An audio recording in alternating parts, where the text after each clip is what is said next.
everybody, welcome to the Irish Wrestling Podcast. This is the AEW Revolution Preview Show. I'm delighted today to be joined, as always, for our AEW shows. Mark O'Brien is here, our resident FTR Mark. But today he is joined by someone else who may be a bigger FTR fan than him. We will find out at the end of the show if he is or not. Ted, welcome to the show. How are things?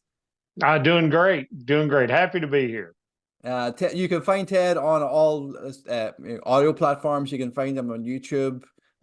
You were the Ted the Hillbilly, and you have changed your gimmick up a small bit now. So, Ted, tell everybody where they can find you and what is your platform. It was formerly the Heel Truth podcast with Ted the Hillbilly Heel, but just like Chris Jericho, you got to change your gimmick every now and then. You know, it's time for a change. So we're just now Ted's Takes on Wrestling, and it's just Ted Hill, Hill. So you can find me on all the audio and on the YouTube. Excellent. We are here, as I said at the top of the show, to talk about AEW Revolution. Ted actually will be in attendance for it, so it's going to be good to get a perspective of someone who's actually going to the show to see what their hopes for the show are. So we're going to start off where we're starting off with Revolution.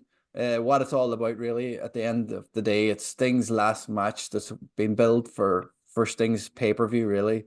Even though there's a lot of other bigger matches on the card that are going to probably more, obviously be impactful for the future of AEW. But Ted, I'll go to you first. Sting's last match. You are wearing a Sting top. You have seen him live in person already this year or in the last few months.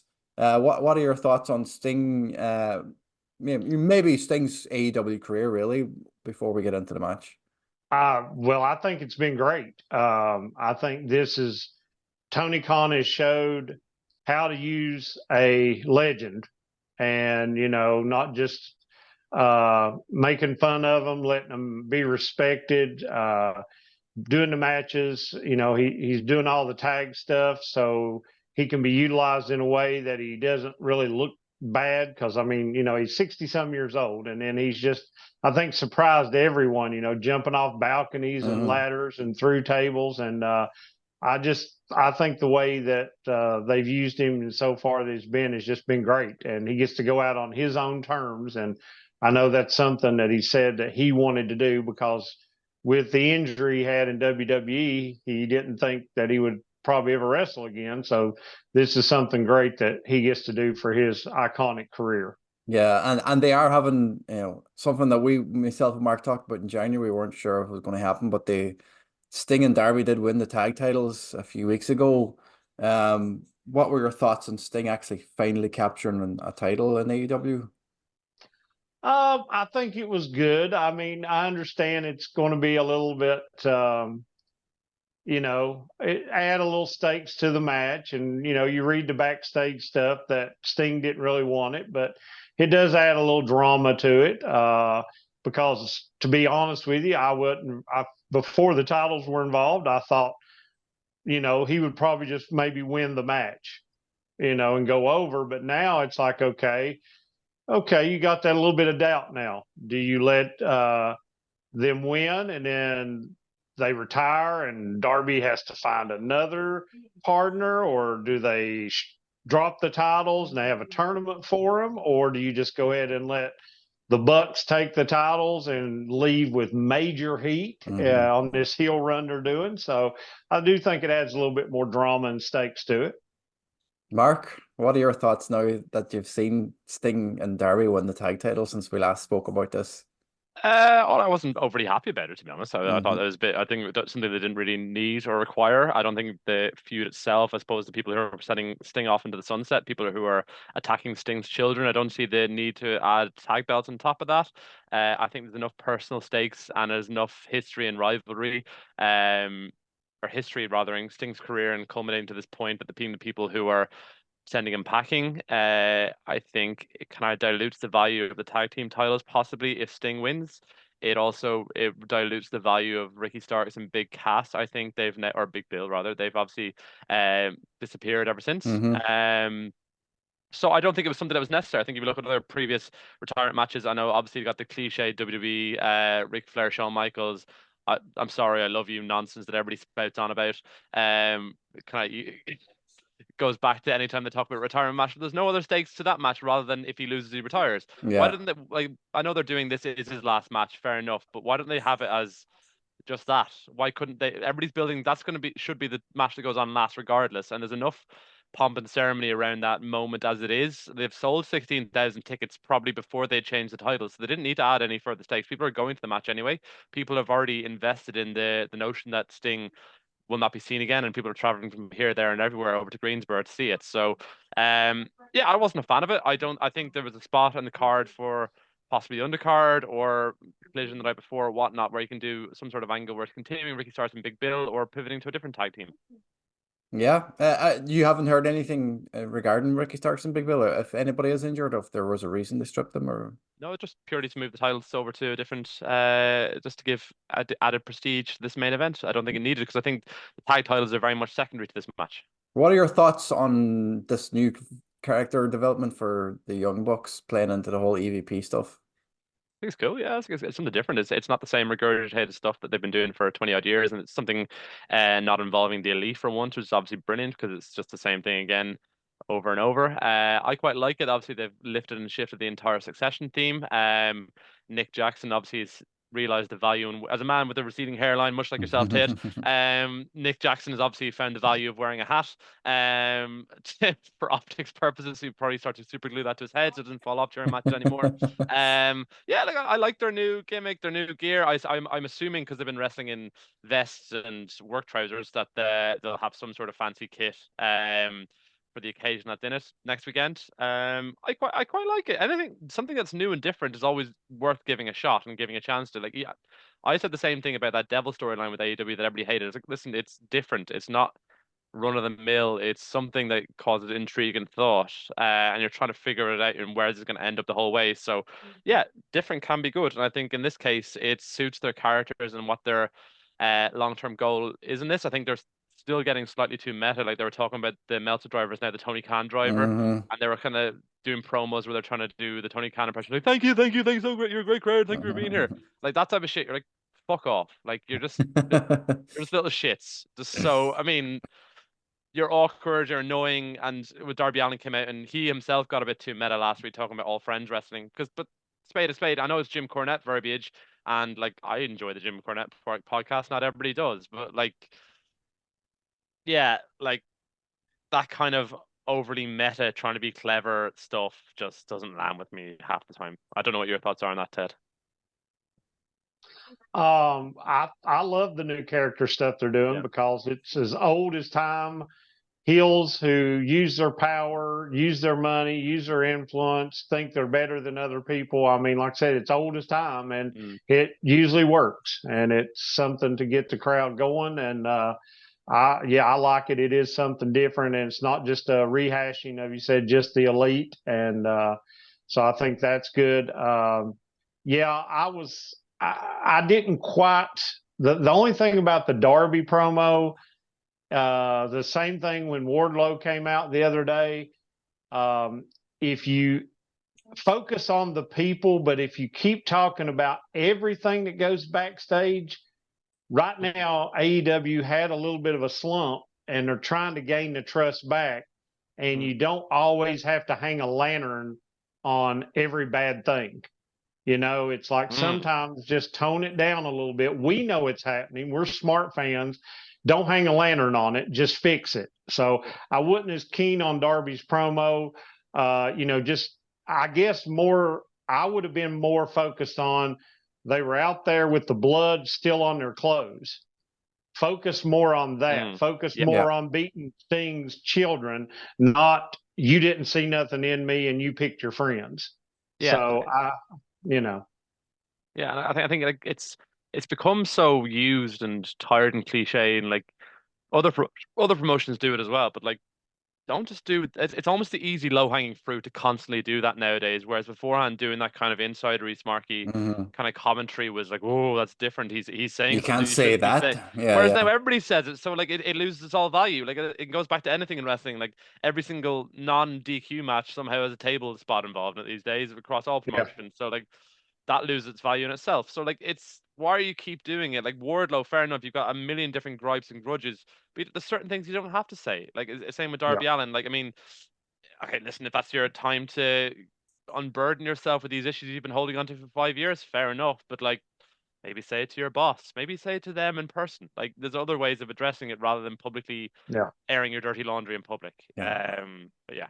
Where do we see Ted? Your predictions for this match? Who's winning? To be honest, this one I think can go either way. It depends on at the end how they want to do it. To me, I want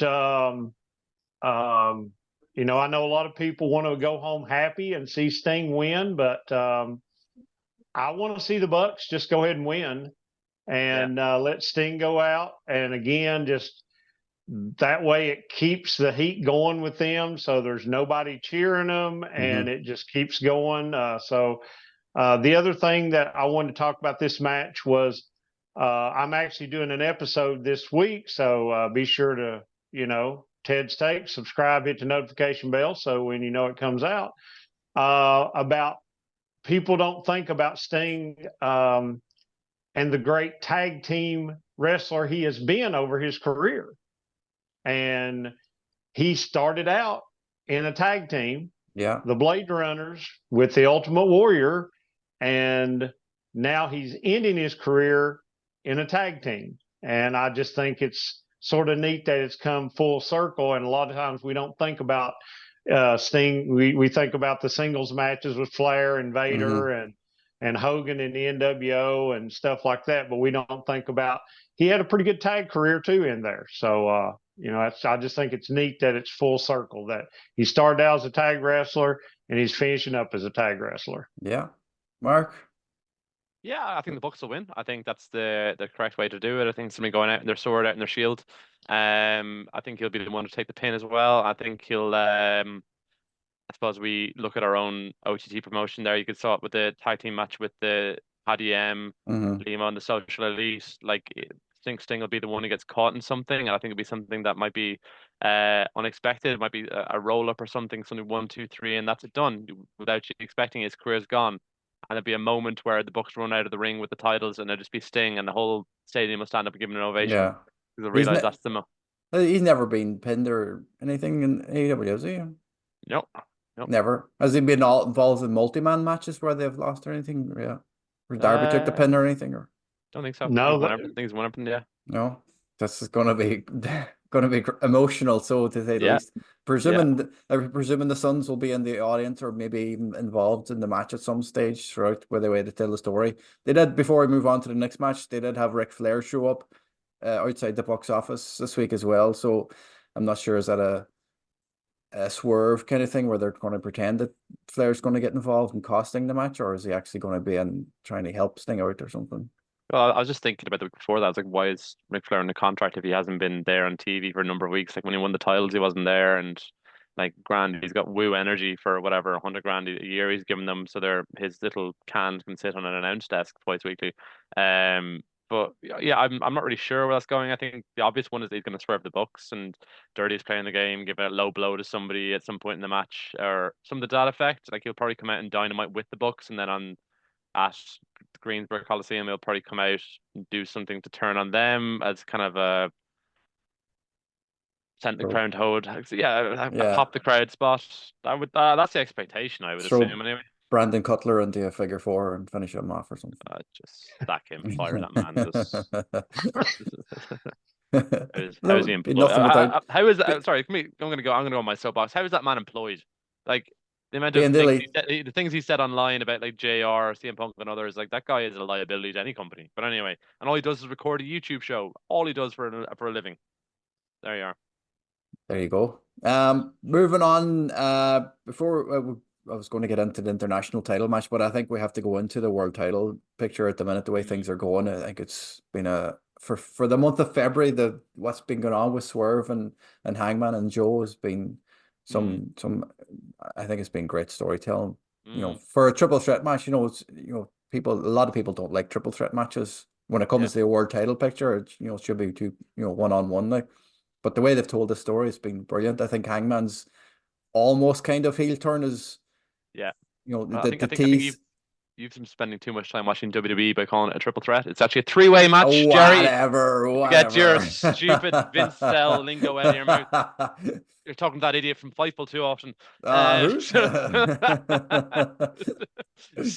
Yeah, no, I think it's brilliant storytelling. I think it's the dynamic of like Hangman's seemingly heel turn one week and not the next. I quite like it. It's not like a bang smack change overnight, complete persona change, like, as we've been educated to believe this is how Yeah, it's wrestling gonna works come for the out past just 30 wearing years. Like dark clothes for the yeah, rest of his just life. yeah, I'm mean overnight now, and I'm gonna boo the just it's a man was desperate in a situation that somebody wasn't going to beat him to cost him. Doesn't mean everything else in his life is going to change, his demeanor and how he behaves. Like how much thought is involved in that? Not a lot, but it makes sense and doesn't have to be this like bash you over the head nonsense. Like, no, he's a bad guy. You've got to boo him. I hate you because your basketball team's bad. Boo. Like that's what you've been educated to believe is good wrestling the past 25 years. Like this iterative approach of changing your behaviors, not overnight, but over weeks as the more Swerve gets further into your head and Swerve progresses. Then if Hangman is doing a worked injury piece from this last week as well, how is that going to affect him over the coming weeks? If is he going to come out at Revolution and cost Swerve if he has to pull from the match because he's not clear because of an ankle injury or something? Like there's loads of different permutations you can think around that.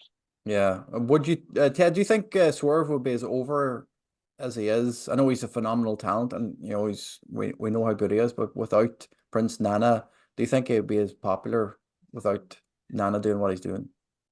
Well, see, that's the whole thing about this, and I've had some other discussions. Is that's one thing that I've said about in the past that to be a great heel, you do not need and do not want catchy theme music because that it gets the crowd, and that's what happened. His song and Nana doing the dance, and that's the thing is what are we going to do with him here because if he does keep Nana, it's gonna change the dynamic some, but he can't be hanging around the Mogul Embassy. Yeah.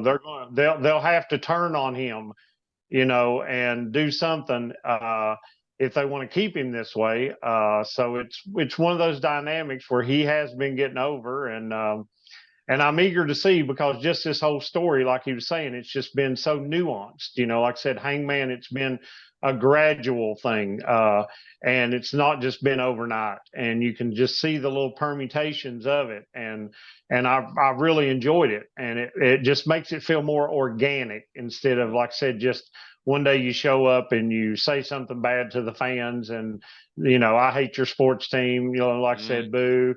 And so it has been a very good story, and I think it's going to be interesting because I'll go ahead and tell you, I did a whole episode. I want them to strap up Swerve, but man, I'm enjoying Joe as world champion too. So yeah. I'm sort of mixed. I don't think Hangman's going to win it, but then it comes down to Joe or Swerve, and it's I love this run of Joe, but then the other thing is, if you don't hit it with Swerve soon, then does it start to die down?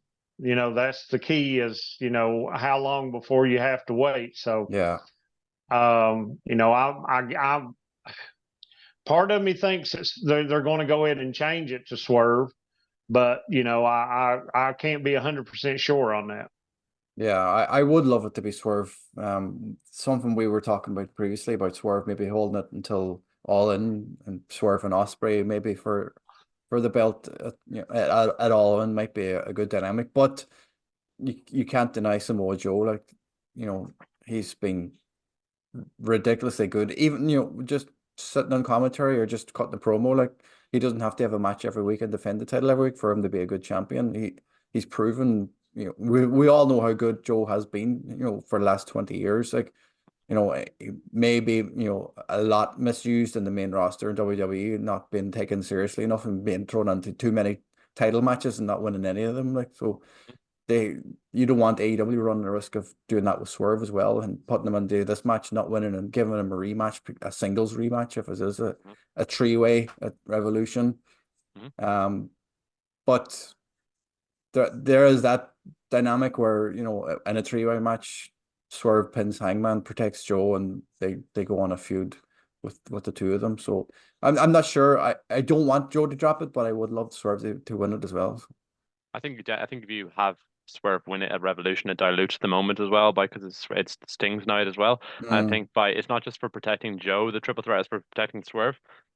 I think if hypothetically there's so many different permutations, and even if Hangman gets pulled out, does he come back in, do a run in type spot and cost Swerve? So there's a load of different ways you can kind of navigate around that. Whereas if they build to double or nothing to a one-on-one spot, and they're also talk about doing a new pay-per-view between Double or Nothing and Revolution as well. That's to be announced soon apparently. So yeah, there's loads of different things you can kind of throw up in the air, and I think Swerve at some point will need to have his moment before the summer. I think he'll then have like through the summer he'll have Forbidden Door at Arthur Ashe.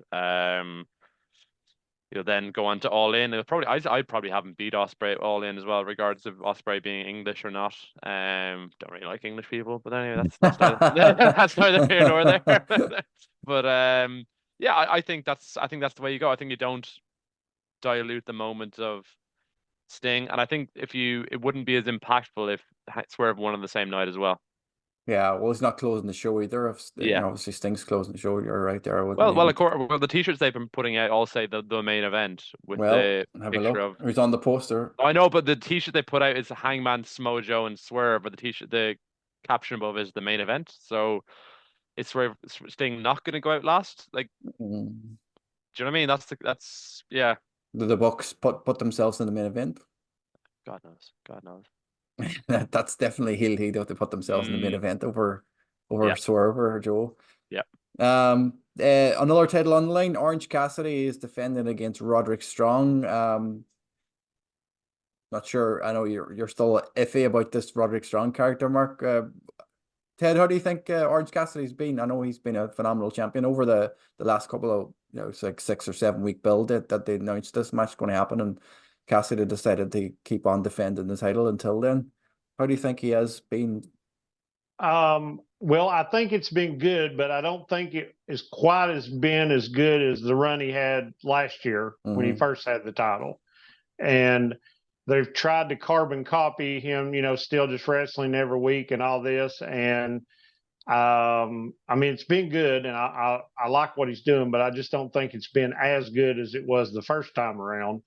And to me, if they want to make this Undisputed Kingdom and try to keep them as a group that has any meaning while they're waiting on MJF to get back, they got to have more than some Ring of Honor titles. And they need it, and it'll probably be Roderick Strong will probably go over.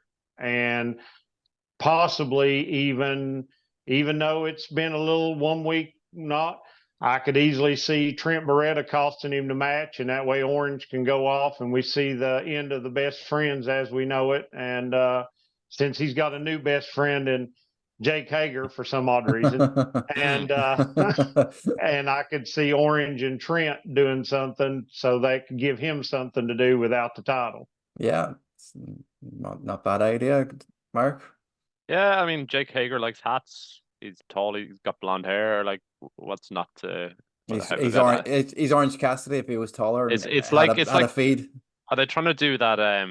Arnold Schwarzenegger, Danny DeVito film, like Twins or whatever. Twins. They're trying to do that kind of thing or something. Like, because he came out in sunglasses as well, and I was like, this is fucking shit. Well, he didn't come out wearing double denim. No. It was god awful, whatever it was. But yeah, listen, Orange Cassidy's been going through pretty much everybody in the kingdom. He's also, all of his friends have been getting taken out, has been flagged, so he's going to be very much on his own. So that's all the more reason why he could potentially be costed again at Revolution. I like Ted's theory around Trent Beretta costing him. I think Trent Beretta is too good to be paired with Chuck Taylor as it is. I think he's too good to be in a tag team with Rocky Romero. Even though Rocky Romero is brilliant in CMLL, it's just a different character down there, and it's part of the Funky Vice best friends. It just bores me at this point. It's been the same thing since day one. 5 years on, change it up, please. Yeah, absolutely. The women's title match is also on the line. Timeless Toni Storm against Deonna Purrazzo.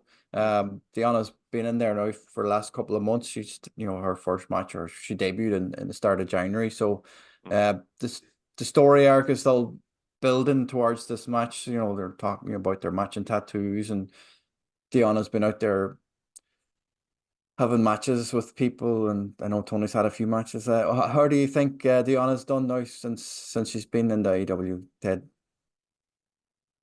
I mean, she's done pretty good, and I was glad to see her come, but and I like the backstory with the tattoo and them knowing each other, and I've really been into this timeless Toni Storm. I think it's been really something different. So I think it'll be a great match with them trying to do the technical stuff back and forth and use each other's moves. And but I can't see Toni Storm dropping the title yet because I think they're saving that for Mercedes Moné. I'm being honest with you.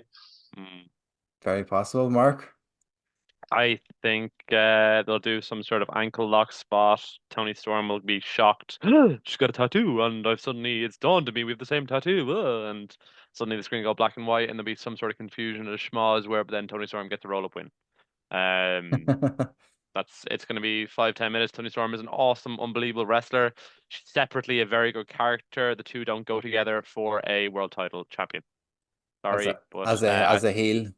As a heel, and I think there's 1,000,001 women coming into that company now that are going to be absolutely excellent outside of Mercedes Moné, Megan Bain, Mariah May, Camille if she arrives, Jamie Hayter's to come back, Britt Baker's to come back, Tony. There's a lot of people who I would have in a world title picture at All In ahead of Toni Storm, but she's likely to be there. I think the money match is still Jamie Hayter versus Mercedes Moné. Yeah, I think I would have Jamie Hayter win everything, and I think she's brilliant. Yeah. Sounds good. There has been they haven't announced anything yet, but Julia Hart, they've been pairing Willow and Statlander up with Stokely recently. I'm not sure what's going on there. Is there going to be a 3-way for the TBS title, or what they're planning to do? What do you make of this partnership with Stokely? It's a bit weird. It's kind of comedy piece as well. Like, it's kind of negating his value as the ROH authority figure. I hate that term so much. Authority, Jesus. What am I like? The best for business. Best for business. Jesus Christ, I'm watching that shite. Yeah, he's the head of Ring of Honor. But then Tony Khan's coming to be the head of Ring of Honor as well. So, and then now he's just a creepy guy who follows 2 women around. Right, okay, fair enough. What's he doing and benefiting them other than just growing on them like a wart? Not clear. He's funny, grand, he does little promos, but it's not, what's the clear intention? What are they building towards? Like, why are they entangled with Julia Hart as a tag team and Sky Blue as a tag team? Why is it going back and forth? Like, I was told a while ago that they had women's tag team titles belts made a good while ago. But why are they doing this involving the TBS titles if they're moving towards a tag title or a tag format? Why aren't they building this as a 4-way? Why aren't they doing more dissension between Chris and Willow? Why aren't they doing more dissension between Sky and Julia? If that's what you're building towards a 4-way, why are they doing it in teams? It's just a bit like in a holding pattern they've been doing for a while. It seems just bland. Is Julia? Is she still injured? Was she injured recently? She has been injured and she'll be back soon, I think. Ted, what do you make of Stokely and teaming up?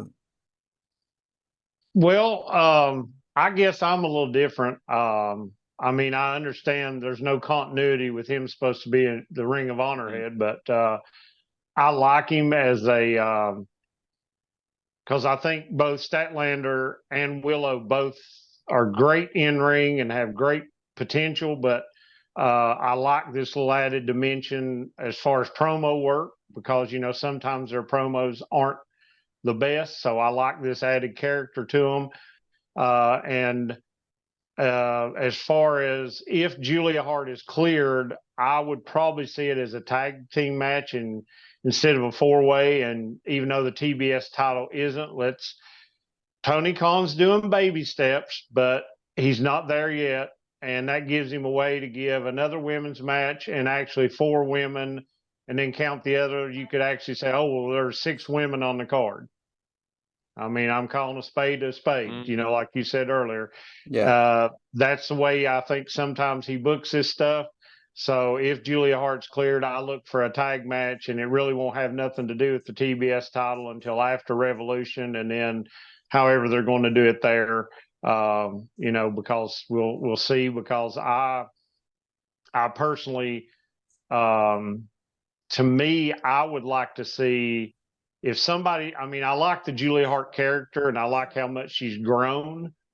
But personally, if I wanted to see somebody beat Julia Hart for that title, again, because, you know, usually that TBS, TNT, except for now with Christian, but, you know, before it was supposed to be that working title, that mid-card title that you could see every week.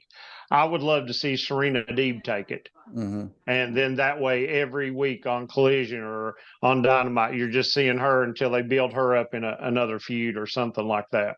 That's really good. That's a really good example in terms of they had like the TNT title was like the Collision title for a while as well. And I think that TBS title, if you're looking at that new division they're building over there, they're featuring more people like Serena Deeb, Thunder Rosa, and people coming to and from that ROH TV title picture as well. And there's obviously new people like Queen Aminata and Mariah May that can be featured into that pool too. So it'd be quite unique to have that as a focus of one of the women's shows. And if they're still having the TBS and TNT being equitable to a world title, like platform it as such as being the title for a certain show.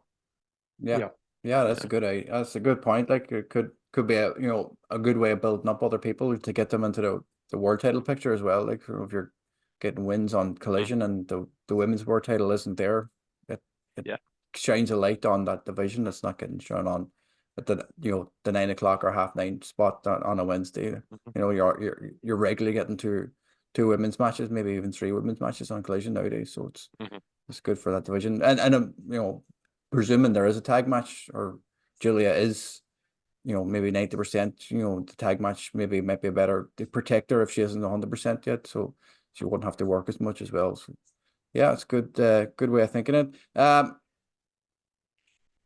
Eddie Kingston and Bryan Danielson. I know, Mark, your thoughts on this title, the Continental Crown that Eddie won back in December.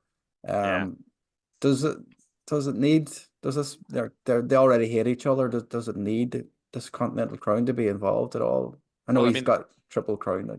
I mean, it shouldn't be defended. It's already immediately been devalued as a tournament if you're going to be fighting Brian Cage and etc. the following week after you win it. So it's a prize. You don't, like, if somebody wins the Super Bowl, for example, Ted, you don't go out and face a match the following week and defend it that way. It was presented a different manner, like the same way you have the Champions League football over here.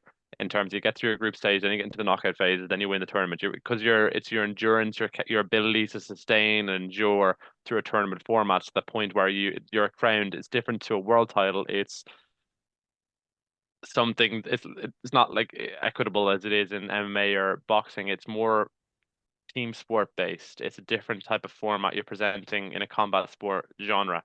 And it should have been something he carries through for the year, and not in the fucking, oh, I'm king of the ring, so I'm gonna wear a weird crown shit and a cape crap. Like it should be something you hang your head on for a year. I think it was just more so their way of not having to say he's the Ring of Honor champion or the New Japan champion. It was to have an AEW champion, but it immediately diluted the value, and it diluted the value of the TNT and international titles at the same time as well. International title doesn't need to be there either at all. But anyway, that's neither here nor there. So you've the story with Bryan Danielson and Eddie Kingston is about respect as it is. So they don't need to have any titles involved. It should be about, I'm going to make your life miserable as I'm going through all these legends and all these people you looked up to and you treat as your heroes. I'm going to beat them all as I'm showing them respect, and I'm going to show you no respect. Like they could have had Bryan Danielson win the Ring of Honor title from him, or the New Japan Strong title from him. But Eddie Kingston could have always held the Continental. I beat you for this in the real test of strength, the test of endurance, the test of wills. I beat you for this. It's just stupidity is what I call it. Ted, do you think it's a good idea for the stipulation that he has to shake his hand and pay him respects if he beats him? I'm okay with the shaking hand, but I'm like him. I hate this title. I hate this title. Like I said, they've already got the Owen Hart tournament. You could still say this is a tournament, and it carries over to, like I said, the following year. Yeah, I don't like that part at all. And it's too many titles. So yeah, I'll just leave it at that. I could get on the soapbox and go for an hour about that, but but actually, I figure knowing Danielson, and he doesn't mind to get beat. I look for Eddie to go ahead and win this, and Danielson to maybe shake his hand or maybe not shake his hand, and not agree to do it, depending upon how they want to play the ending of it. But I think they're going to go ahead and let Kingston play this, character that he's doing. So, he can get beat later on, because if I look for him, depending upon how the world title goes, I could easily eventually see them down the road doing a match with him and Joe for the world title. Because I think that would be some good promo battle stuff. Just depends, maybe, but I think they're trying to build something here. But again, the titles that he's got are clunky. I don't like them. I don't even like the Ring of Honor. I want all Ring of Honor belts to be on Ring of Honor television, and that's just the way it is. And I don't like this extra title, but I do think the match will be good. Just to speak before we get into the next match, the Bryan, Danielson, Moxley, Claudio, Blackpool Combat Club, they don't really know if they're going to be heel or face one week to the next. I don't know if what is a heel or a face? Like someone that the fans have to hate. Technically, what if you just behave authentically as yourself, as your character? Does it mean because they're not kicking somebody in the balls every week, or they're not ripping the crowd every week? Does that mean they're not heels, or do they have to be like, come on, everybody back me, come on, let's get that baby face, come on, oh, I'm struggling, or I'm getting that baby face fire? Like, why can't they be something? Why can't they just be themselves? Why can't they be authentic, present themselves as people fighting? Why can't they present themselves as true men as such? I mean, it doesn't have to be like overcoming a baddie or I am the baddie. Like, it doesn't have to. Why can't they, as they talked about their promo last night, why can't they present something that's different? Why can't they present something that's with an eye towards the future and what they want wrestling to be? Why does it have to be this siloed, like the modern world? Everybody has to be a label. Everybody has to be put into a certain bucket. Like, I mean, like, why can't you be something new and thoughtful? I think they're incredibly thoughtful in what they are. Oh, okay. I don't know your UK football, but I'm sure you have a soccer team that you pull for. Am I correct? Celtic. Southport, okay. Yeah. Over in Scotland, yeah. Celtic, yeah. Okay. Who is the biggest rival that you hate? They're terrible people. They're really awful, like dirty Protestants. Rangers. Okay. Now pick a team in your division or something that don't mean nothing to you. Which one would you rather see them win against? Oh yeah, obviously, yeah, beat Rangers. Yeah. That's true. Yeah. It's the same thing in wrestling.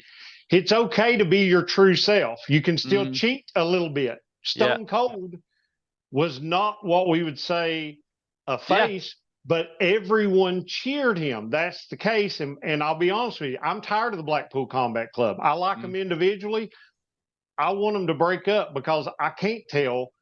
One week they're going to wrestle a fan favorite. One week they're going to wrestle somebody else. They don't. I want to know, am I supposed to cheer them or am I supposed to boo them? Because to me, maybe I'm the old man yelling at the clouds, but I do like a little bit of distinction on who I'm supposed to cheer for and who I'm supposed to not like, because it makes it a little bit easier sometimes for fans to get invested. So that's the thing. And I know there's matches where you have to be situational, depending upon what city you're in. I know that, but we've went on long enough with this to be okay. Again, what are you? Am I supposed to cheer you? Am I supposed to boo you? Or is it just week to week? And sometimes, because right now, like I said, what Bryan Danielson is doing, I love the character. I love it. But I know that I'm supposed to be, in my mind, even though I prefer the bad guys, I would rather cheer the bad guys. But I know the consensus is we're supposed to pull for the king of the bums, the underdog, Eddie Kingston, while Danielson spits in his face and just disrespects him. But at times it just crosses the line a little bit that I do wish they would work it out a little bit. But that's just, as the young people say, IMO. You'll have to ask Nigel McGuinness, who thinks Bryan Danielson really is, because he does play the heel commentator, and he did have the pop off him again last night. So it's up in there for me too, because I am old and I'm. And you're so very old, Jerry. Bred into me. I have to boo and I have to cheer. Even though I cheered for all the heels when I was younger, I loved when the Undertaker beat Hogan. That was when I got into the Undertaker. So you were a cool kid, weren't you? I'm doing what I'm not supposed to be doing. We all had long hair. We all thought we were the Undertaker when we were younger. Speaking of the Blackpool, but anyway, it was cold up there. We needed the extra growth. So we'll stay on the Blackpool Combat Club now that we reached the moment of FTR and Mox and Claudio. Yeah. It came out of nowhere, but I'm glad it came out of nowhere. I'm really looking forward to this match. Of all the matches, I can't wait to see this one. I think this one's going to be one of the most hard-hitting matches on the show, and there's going to be a lot of is he really injured kind of spots in it, and you're like, is he okay? And there'll be reports after the pay-per-view. They say, he's is he injured or is he not injured? I think there's going to be a lot of that after this match. Ted, I'll come to you first. You are a big fan of FTR. How do you think the build to this match is gone, and how do you think it's going to go? Oh, I love it. Like you said, it's come out of nowhere. This is old school.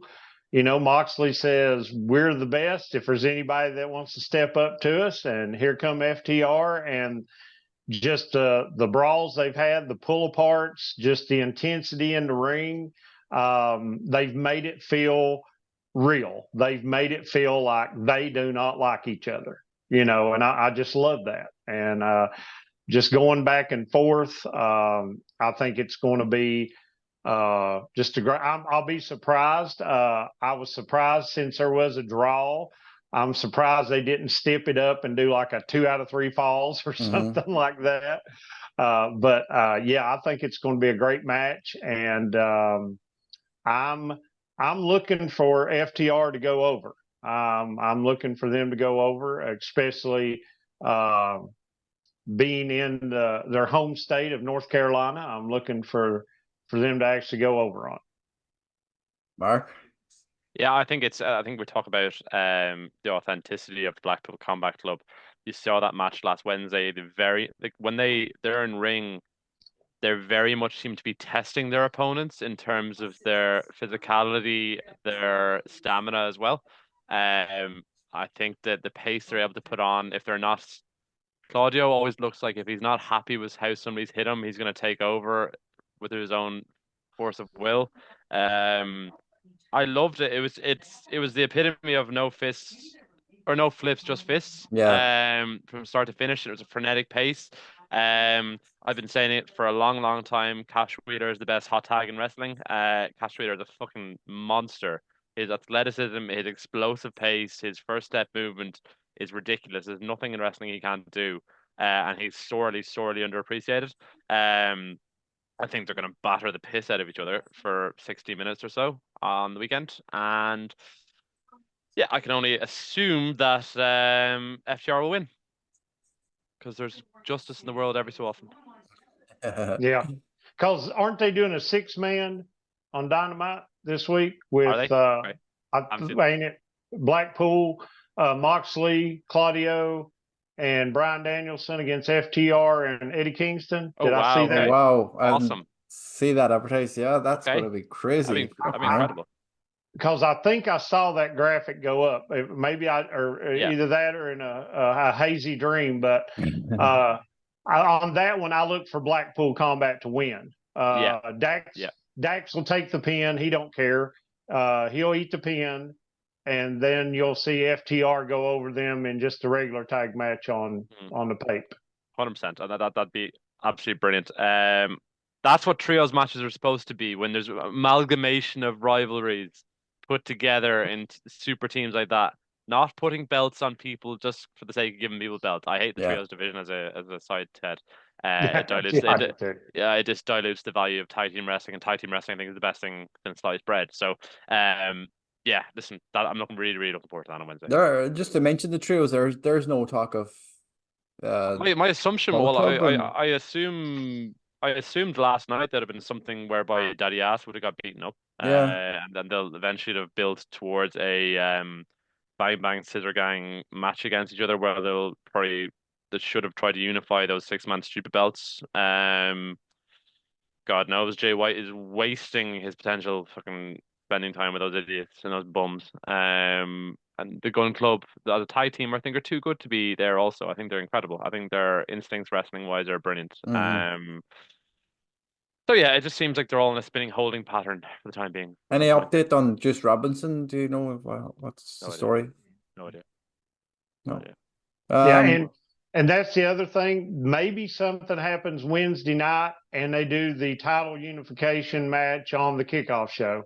Yeah, and they also, but like the way Max Caster came out last night, he started rapping and stopped, and it's almost as if they're pivoting towards the Acclaimed and Jay White going together, and then all the Guns going back together, like swapping. It just like, what the fuck are you doing? Like, this is weird. Waste I don't of time. think But anyway. Jay White and the Acclaim together. I couldn't see that being a thing. No. Yeah, just no. Was that a work thing? Did he mean to mess up the lyrics, or did he just I think it seemed to be some sort of heel-ish tendency, I believe. Yeah, because he also kind of slipped when he was getting out of the ring before the match started as well, dropped the belt and kind of lost his position. I wasn't sure was that part of whatever. The poor guy's father died recently as well. So really? He was getting grief over stupid comments he made at an indie show, but at the same weekend his dad had died. So I don't think that's related whatsoever to this, but just for context as well, just in case it is. Thoughts to him and his family for that. So yeah. There is another 3-way match currently advertised. It's the Meat Madness match. Wardlow versus Will Hobbs versus Lance Archer, and I'm not sure it's been confirmed, but there is a 2BC on this match. I'm not sure if they're going to add anybody else. It was said it was going to be a 3-way, but I'm not sure if there's anybody else out there who can slot in there and be more meat. Somebody who can redeem us all. Somebody coming from the Isle of Bulgaria, lying last minute. Yeah, maybe. That would be. But as long as it's not Brian Cage, we're pretty happy with that. Could be chant meat over and over. Yeah, I'd be pretty happy with that. Lance Archer is a funny one. Yeah, sure, okay. I mean, don't really know what to say to that. Yeah, okay. 4 big guys, 4 meaty men slapping meat. Yeah, cool. Yeah. Ted, do you think this is just a way of putting Wardlow over as a big guy who's in contention for Samoa Joe down the line? Yeah, I think that's probably it, because like I said, they I thought they were going to do something with Hobbs after his squash of Jericho, but nothing's really happened meaningful there. And now, with this Undisputed Kingdom, and they're trying to do something, and then Wardlow cut that promo. Yeah, I mean, it'll be a great match, but Lance Archer will eat the pin, and that's why he's there. So, but I mean, it'll be great all the time, but it's going to be one of those where they're trying to, or if Hobbs took the pin, pinned Archer, then Wardlow is still protected, so they could do it that way. But I think probably Wardlow gets it so that, like I said, they can build him up for something. Yeah, what did you think of that promo for Wardlow last week, or just gone Wednesday night? Did it seem like he was going out on his own? Maybe they'll be stepping away from the Kingdom, or is this just Well, a like way of building them up to be a strong contender? the very first introduction to the Kingdom, they already gave him an out in terms of he's going to be handed the belt over to Adam Mm, Cole. So like they kind of it was a bit they were, even though they'd done it the night before with the patriarchy whatever stuff. So it was a bit weird. They've already kind of given him an out in case Kyle O'Reilly comes back. yeah. So I don't know. It was weird that first promo. The one that did last week, I kind of liked it. Like there was a couple of things like the guy trying his best to be as angry as he can to portray himself as a monster and a star as he can. He probably could have done with a bit of guidance. He's not the type of guy who needs a script because he does have that intensity. It's just fine tuning, tweaking, small bits. Putting certain words and verbiage into certain different places. Like nothing, a lot of obvious tweaks you can do there. But like, also when you're on live television, got a head of steam, and you're really getting yourself amped up, Hmm. like you can probably lose your train of thought slightly as well. So Yeah. like that kind of spotlight and pressure as well. So yeah, like on the whole, it was a worthwhile exercise, I thought. Yeah. Yeah. Yeah, that was, like I said earlier, that was what I enjoyed, the part where he talked about Samoa Joe. He talked about CM Punk. He talked about these different people. The only thing again, those people in the back should be fired or hung or whatever he said. I have never had a title shot. Well, Mr. Wardlow, again, if you'll remember, you didn't want to go for the title because when you were a face and everybody was cheering your name, you didn't want to go after the interim title because you said it was interim and you were going after the TNT title. Hmm? Yeah. Logic. Yeah. And then a good segue into the TNT title match. We have Christian Cage against poor old Daniel Garcia. Is this a work? Is Adam Copeland really injured? Is this something that they had planned out all along, or what? I assume Adam Copeland's going to cost Christian in this. That's my assumption. I think it's you can't leave him off a pay-per-view card. I think the tickets are already sold, and he lives in Nashville, North Carolina as well. So I think he has to be featured in some capacity. Um, I think there's still a long way to go in that kind of Christian Adam Copeland story. Mhm. Maybe does Adam Copeland cost him at this, and then down the line does Lucha Twat, Kill Switch, Saurus, whatever his fucking name is, attack Christian down the line, and Adam Copeland saves him, and then they reunite and they build towards a tag match at All In where they go against FTR. That's kind of what I'm assuming. Still don't know what Nick Wayne's mum's doing hanging around. It's a bit weird bringing your mum to work. Bringing Every time I it, see her on television, I'm like, you're why are you here? bringing him a packed lunch every Like, show. can he not travel on his own or something? Is he not allowed? Like, does he need a guardian? He's not allowed to drink. He's still I know it's underage. 21 over there. Yeah, that's right. Yeah, but it's Yeah, and you have to be in America. You have to be 25 to rent a car. Oh, all right. Well, really? there you go. It's for logistical purposes. Yes. Well, you're here. Do you want to go on telly? We'll put you on the telly anyway. Yeah, yeah. Yeah. Like, just we'll put something. Not some. Yeah, put some clothes on. Pretend you're a bitch and just stand in the background there. Yeah. Doesn't Sue still do some driving for Trent and the rest of Best Friends on her people carrier? Yeah. Listen. Yeah. It's all just a bit Oh, weird. just a random fact that in doing research for my upcoming episode about Sting and his tag team, when Sting was first in Mid-South in Bill Watts territory, and the Blade Runners were sort of faces at the beginning, at one for a brief, maybe month or two, Sting's manager, coach, as they called him, was Buddy Wayne, the father Oh of yeah, Nick Wayne, who trained Darby Allin. Oh wow. Yeah.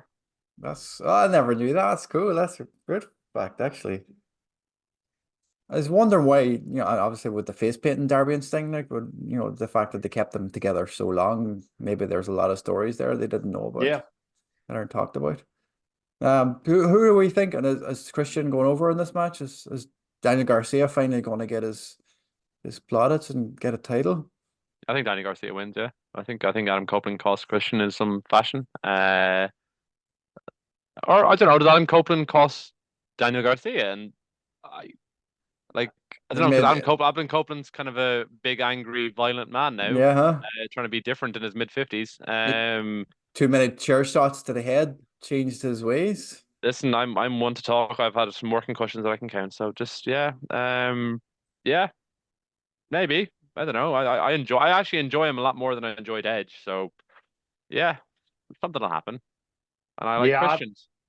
I think Garcia wins. I don't know how it's going to play out, but I do Yeah. think he will. Does Daddy Magic, if he's going to be there as well, he's probably obviously going to get choke slammed through a table by Kill That'd be Switch. good. Yeah. One final match is currently advertised is well, the I'll call it a debut of Will Ospreay under an AEW contract. Mhm. He's due to appear this Wednesday on Dynamite Mhm. against Tonosuke Takeshita. Did you say Um, Tonose Kakeshita? Did you? did Did you I? get that wrong? You did, yeah. You did. Okay, You said it stupidly. Kanosuke Takeshita. Konosuke Takeshita, yeah, yeah. Um, it's the Don Take a shit Callis. out, yeah. Yeah, something like that. The Don Cal, I think, take a shit on Don Callis's head. This is the Don Callis family feud. Brian, I mean, with the Vince McMahon stuff, probably not the best idea to start talking about taking shits on people. That's Cut that good out, Jack. shit.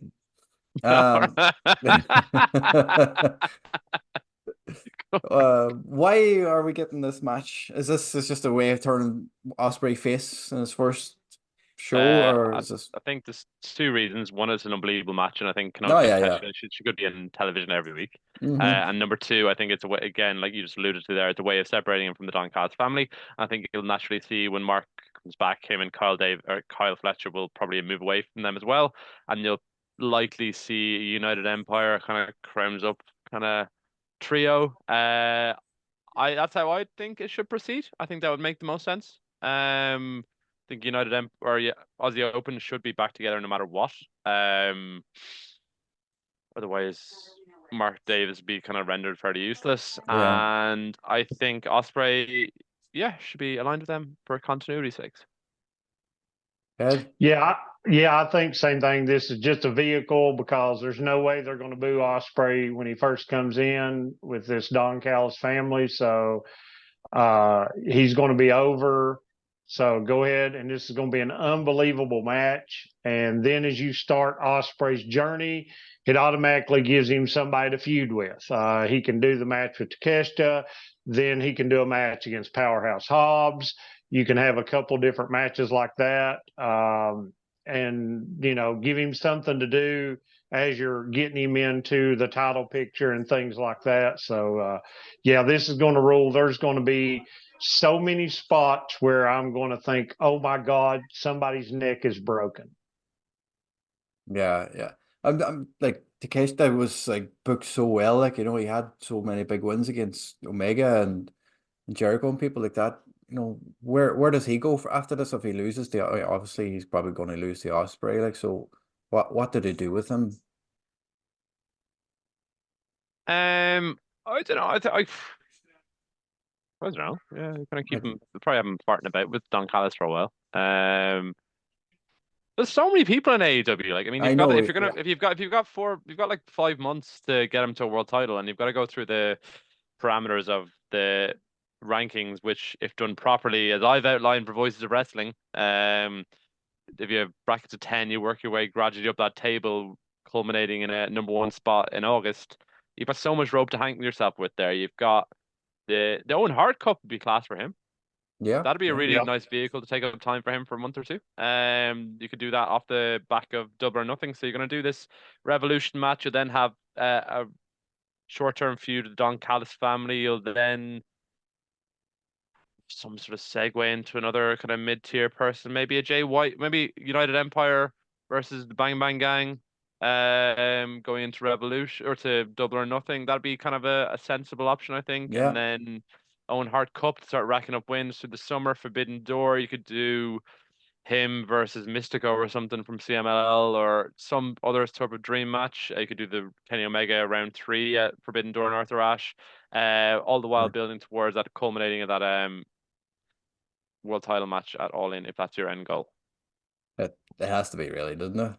Yeah. Yeah. He did. I'm not sure if did you get a chance to watch his match with Michael Oku at Rev Pro last weekend? Yeah. Like the Rev Pro production just lets them down every time.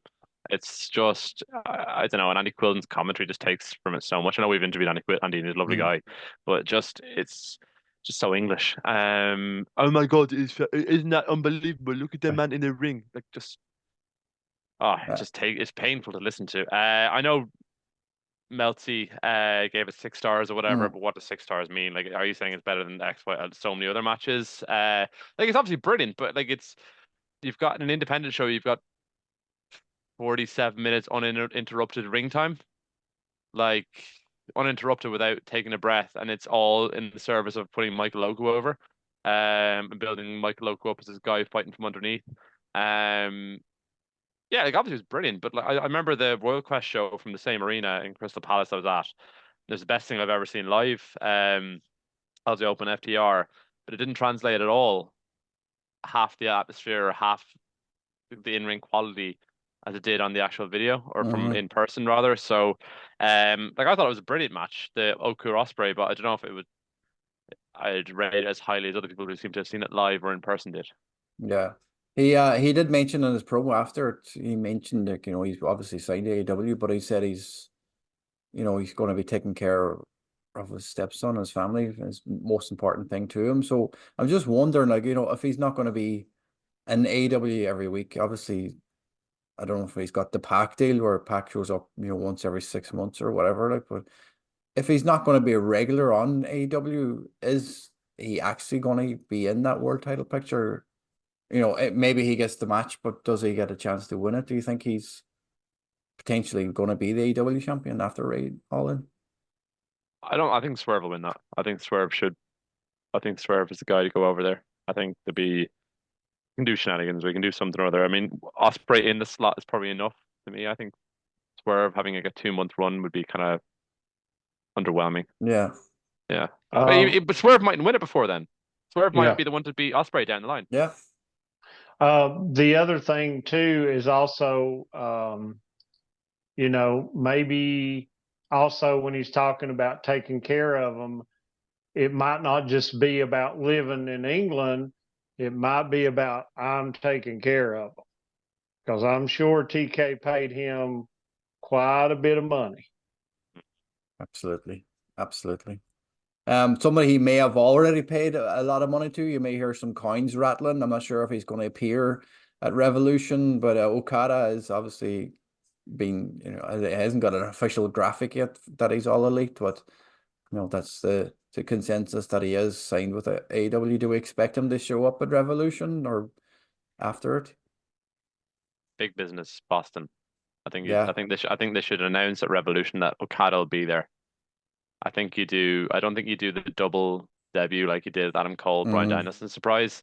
I think if you've only got 7,000 tickets sold, and the show's only a month's notice to be fair, like, so if you've got 7,000 tickets sold on Mercedes Monet's name, why don't you ramp up the promotion by saying Okada will be there, or we've signed Okada or something, or do a really cool promo packages or vignettes or whatever, that just to get you over that 10,000, or just think about that monetarily and economically, like what's it gonna take to build hype and anticipation for this, and if you're gonna have 2 to 3 weeks or a week or two of television of I'll see you there, Okada. Like, I don't know, if it's Omega or somebody, like, you can build anticipation to a moment with Okada where he's not just turning up, because he's turned up in AEW a fair few times. Like, what's going to differentiate this from that?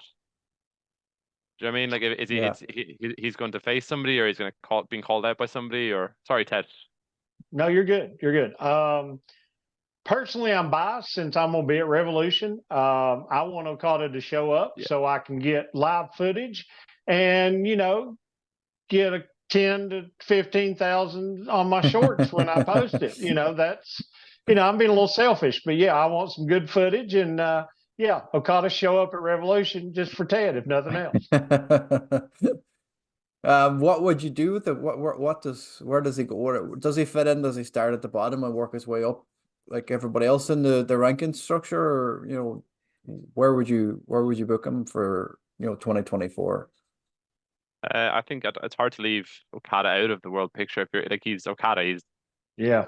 I think you even book him probably. You kind of have to book him stronger than you did CM Punk because like Okada's an athlete and he's a big guy as well, whereas CM Punk was like kind of he's not an athlete. He's never been an athlete. Like he's just a guy who's very technically good at wrestling and he had like indomitable will was kind of his character. Yeah. You know what I mean? He was going to overcome, whereas he was the rainmaker because he was a smarmy guy who knew how good he was. That was the initial kind of generation of his gimmick. Whereas now he's the Inoki of his day. He's the renowned as the absolute best on the planet, without question to a degree. I don't know how you don't book him as like your figurehead. He's a big Man City fan as well, so I know his English is Really? very good too. So yeah, he's a big Man City fan. Yeah.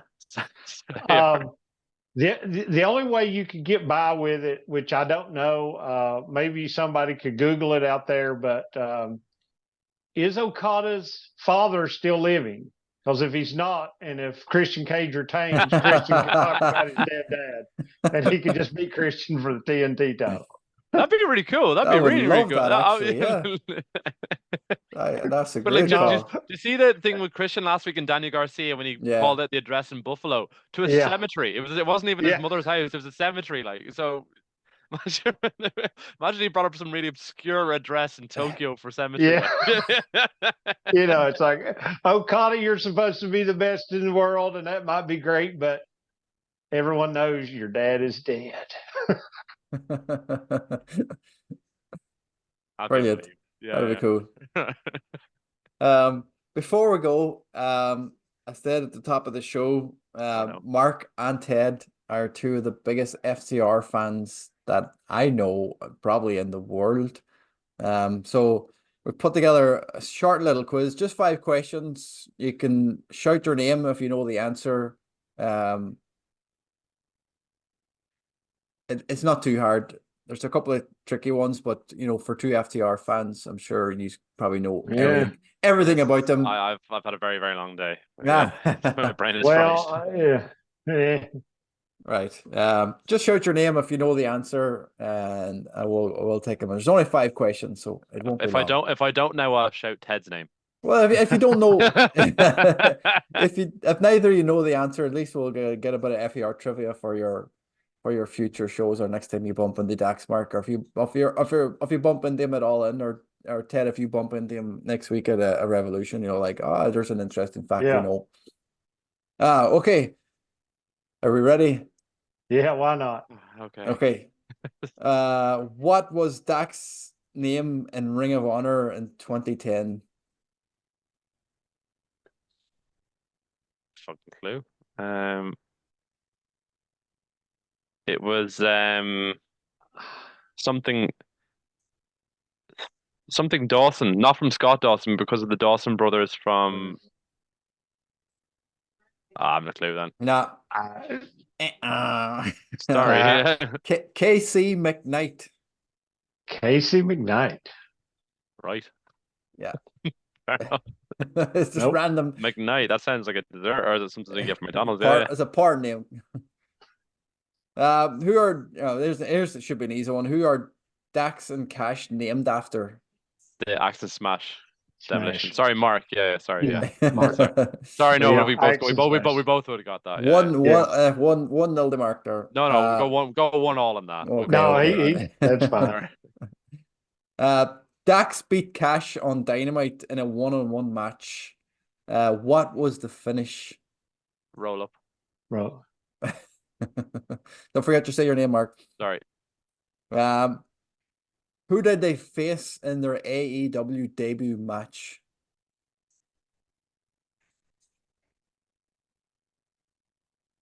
Ted, Butcher and the Blade? Yes. Yeah, correct. After that run in against them. Yeah. Yes. Last question. How many matches have they had under the AEW and Ring of Honor umbrella as this version of the FTR. The tag team or singles included, or trios? Just as a tag team as FTR. Is trios included in that? Yes. Okay. And AEW and Ring of Honor. Ted, 39. I was going to guess 54. You're both way off. It's 101 matches on since they debuted in AEW as a tag team, teaming up. Yeah. Well, they did do a lot. They did show up on Dark a lot back in the day too. Yeah. Yeah. Well, if you want to, there's one the house show they had, the AEW House Rules. Rules. So if you don't want to count that, you can count last night's match as their 100th match under the AEW TV umbrella. Nice. That's some wonderful trivia work done, Jerry. Thank you. Some bit of trivia just to pick up some things. But I'm not sure we call it a tie. Do we? No. Give it to Till. Give us Ted. No, I'll give it to Mark because I still have the FTR tattoo. Oh wow. Okay. And I'm too scared to get tattoos.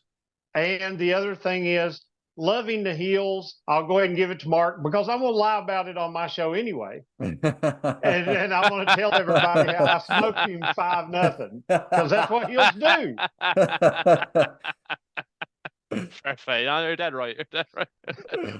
Excellent, lads. Thank you for playing the FTR quiz. Maybe sometime in the future we'll have another version of it or a variation of it after their 200th match or something. But for now, lads, it's been a pleasure having you on. Ted, at the top of the show, promote your show. Where can people find you?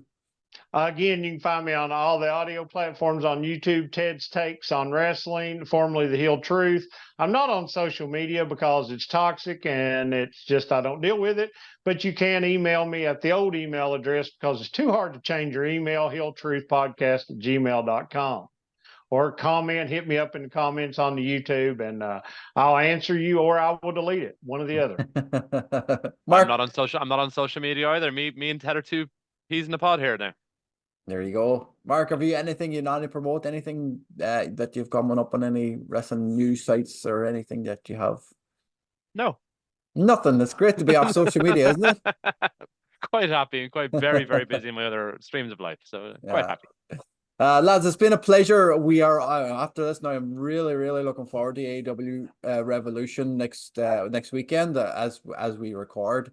Some surprises, some title changes, and obviously the emotion that's going to be Sting's farewell match. For someone who grew up watching WCW in the late 80s, early 90s, and watching Sting, face Ric Flair and the Four Horsemen and teaming with El Gigante and Lex Luger and people like that in those times, it's going to be emotional seeing him.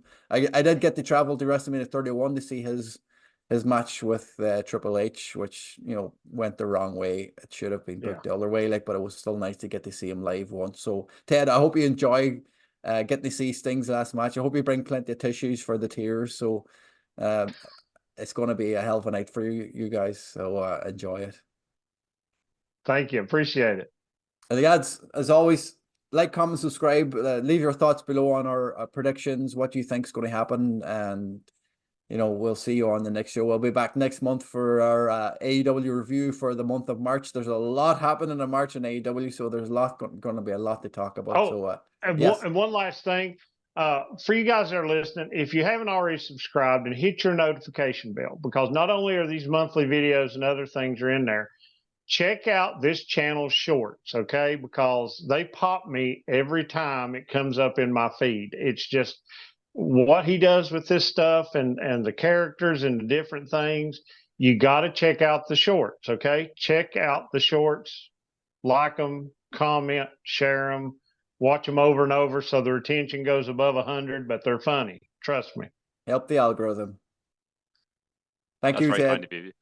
Jerry Simpson's knowledge knows no bounds. Yeah. What can I say? I had a DVD collection, and I just never left my room for a long time when I was younger. So fair enough. On that note, lads, we'll see you on the next one. Have a good day, lads. Thanks for joining us.